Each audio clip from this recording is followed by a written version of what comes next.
I've been playing around with ideas for a carving knife, and I've finally decided how I'm going to do it, and it's quite traditional really. I think this is full scale I've drawn out, so that gives you an idea of the style and shape.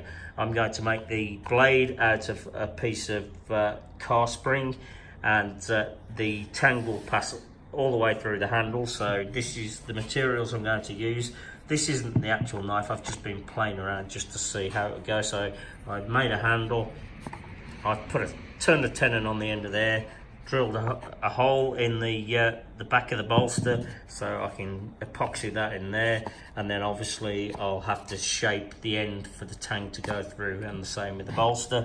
And then when the tang passes all the way through the handle on the back, I'm going to make a washer. I had a bit of a play there. This is just a piece of copper pipe where I've cut a piece out and flattened it. I'll obviously do a nicer job than that, and I got a piece of mild steel just to see how it looks. So that represents the tang on the end, so I'll just pin the tang over and that will hold the handle on. So that's the idea, but I've been playing around with making the handles, and that's been more difficult than I thought.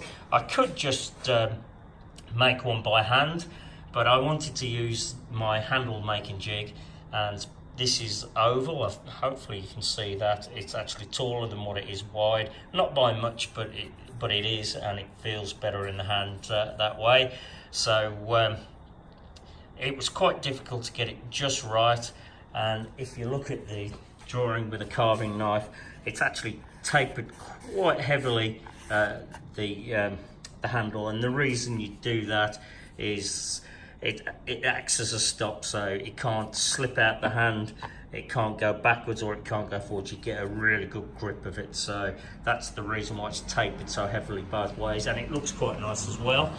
So what I've done is I've put a template on the bottom. You can see how many different positions I've tried it in. So with the template here, I don't know if you can see it, this one here is quite it bellies out quite a lot, and that's how I've done the side like that, and then I've flipped this template around so that's sticking out there, and when I put it up right there, that's what I've used that side.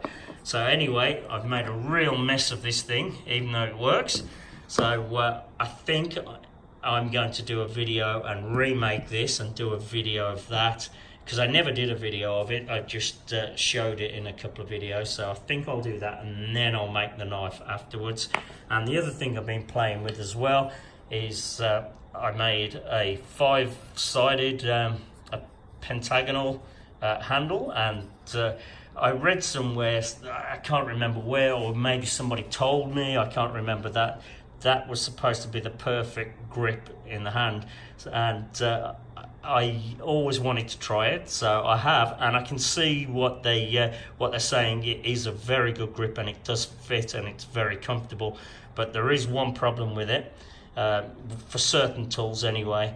I've put this file in it, and this one doesn't actually work quite right. So the idea is I've got it level there, or levelish. I haven't actually put that file in quite right, but you have a flat bit at the top, and that feels comfortable, and you have the pointy bit at the bottom, and that fits in the hand great. But if you want to use the file the other way around, then there's a pointy bit at the top and it's flat at the bottom, and that is nowhere near as comfortable as the other way around. So it would work good for a gouge or something like that, but for a file, and again with a knife, that'd be no good, because sometimes you have to turn the knife around to come towards you, so it wouldn't work for that either. But I think for some tools it would work very well, so that's another thing I've been playing with that. I actually did some as well with 10 sides, and I quite like those. They're quite subtle, the faces of those, but anyway, that's what I've been doing. I won't bore you too much, but I am going to remake that, I think, tomorrow. That'll be the next video, and it shouldn't take too long.